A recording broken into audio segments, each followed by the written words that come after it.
novel today is The Long Claws of Fate by Uche Bionu.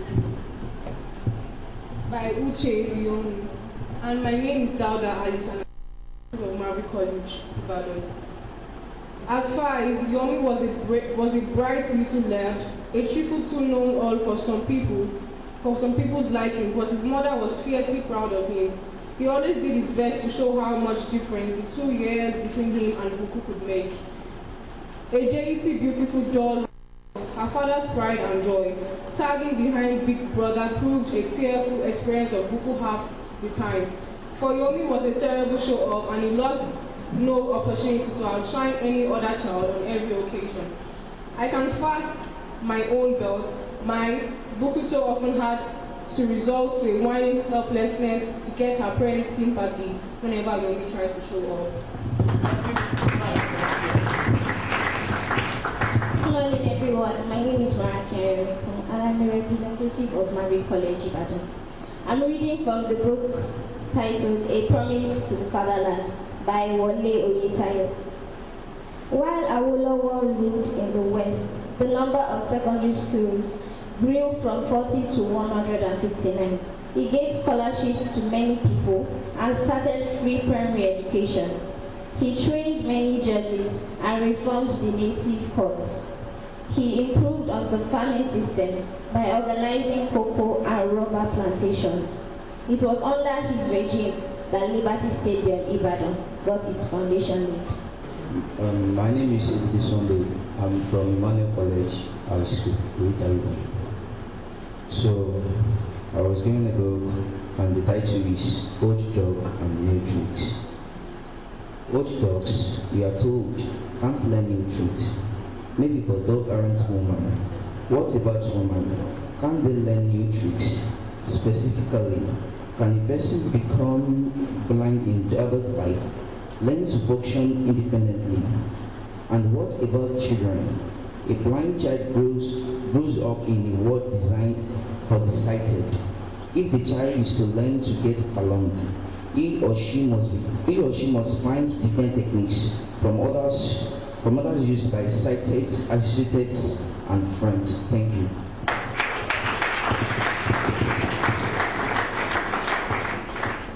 My name is Olayode Kabira. I'm here to read a storybook titled The Lottery Ticket by Ahmed Yerima. Landlord, wetin God wan forbid. E good say since my wife run comot for house, run follow dat yeye 419 boy, make God don soda him yansh. E good say make I sit down dey look ayanya.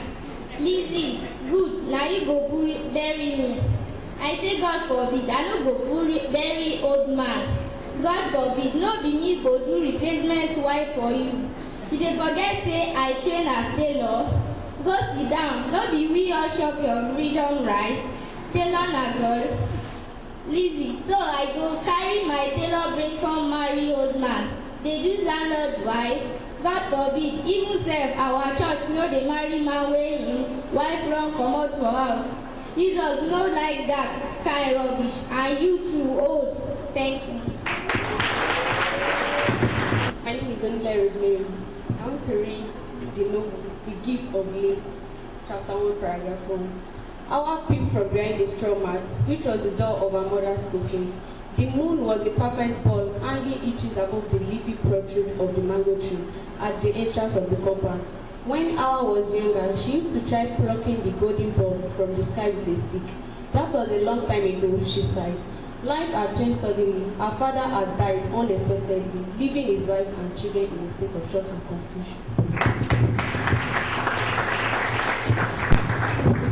Good morning, everyone. My name is Sebastian from Kumani Alagais. So I'll be reading a book to you, The Journey into a Wealthy Place by Ngozi Fero. The wealthy place is a place of inaccessible intimacy with God, a place in His presence where God allows one to experience and share the deepest part of Him. It is the place of glorious spiritual rest, where our shepherd makes us to lie down in green pasture and enjoy His rest. For in this place there remaineth a rest for His people. Come, let's us go into the wealthy place, for a Christian is not yet complete until he has come into the place of fullness fullness of the wealth of Christ. Thank you. Betty was young and inexperienced. She was also very adventurous. At the age of 10, she had caused so much trouble at home that Mama had tagged her an irretrievable thorn on everyone's flesh. She would howl, cry, and roll on the floor if denied her heart's desire, sulk if scolded about a particular misdemeanor, and go into hiding during the Sunday service.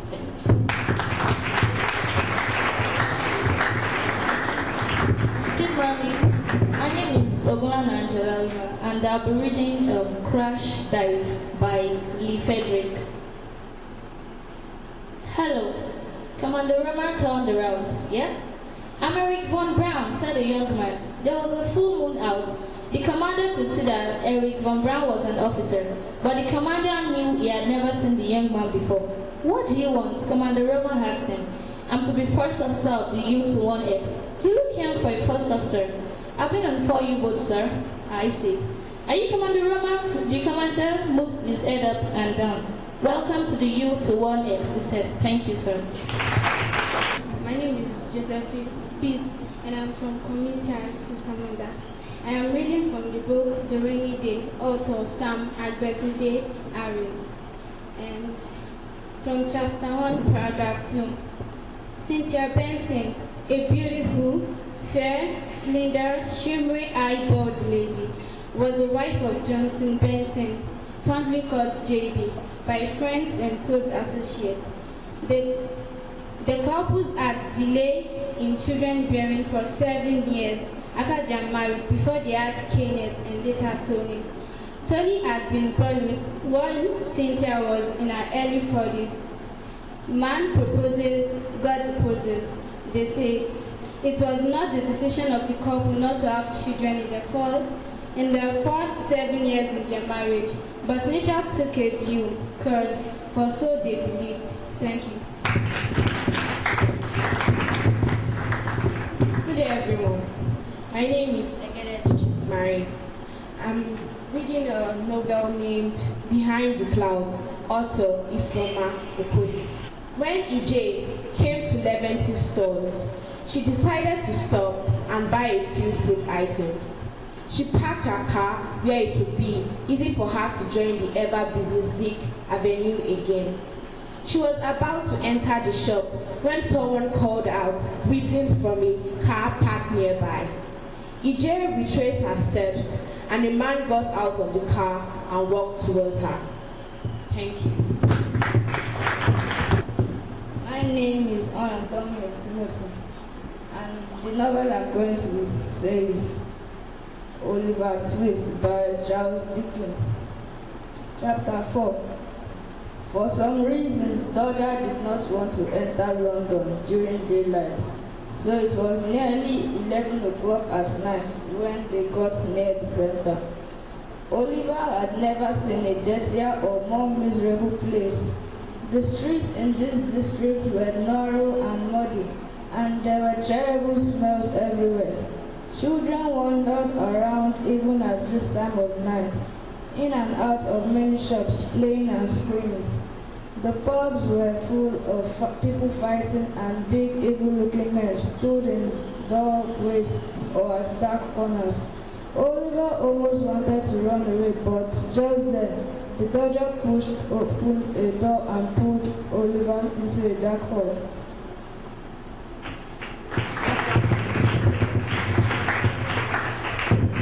Good day, everyone. My name is Abena Yomide, and the title of the novel before me is This Is Our Chance by James N. Henshaw. I read.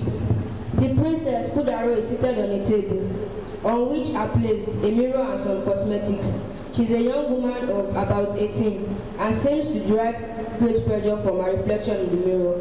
Her hair is neatly done and tied at the back in more or less European fashion. Her attire is simple, and there are marks of designs which shows that the intelligence which fashioned it is not native to Koloro. It might have been made in any of the larger towns in West Africa, but not in the little village of Koloro. Thank you.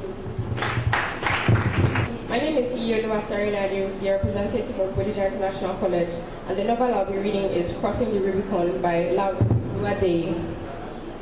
All this is summed up in the increasing level of adolescent defeatism, a situation in which teenagers and young adults exhibit rebellious and lackadaisical tendencies. They lower their expectations, embracing mediocrity and slacking off when it matters most in the academic domain and in all spheres of life as a whole. There are also many others who manage to cross this threshold, but also find themselves in the relentless pursuit of success. When looking inwards, excellence is always at their beck and call, only waiting to be activated. Thank you.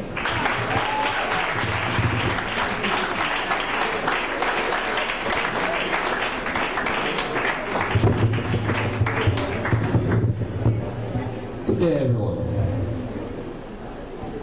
My name is David Fale, a representative of Bodija International College, and the book I will be reading today is The Jungle Book by Rudyard Kipling. Chapter 1, Mowgli the New Member, Paragraph 1. It was a warm spring evening in the Shirme Hills of India. Father Wolf woke up his day's rest about 7 o'clock. Then in a deep and hungry voice he said, "It is time to go hunting again." Mother Wolf has been resting too, while her 4 little paws tumbled and squealed constantly before her. On hearing her mate's urge for food, she responded with a frown. "Beware, beware of Shere Khan hunting upon our hills." Thank you.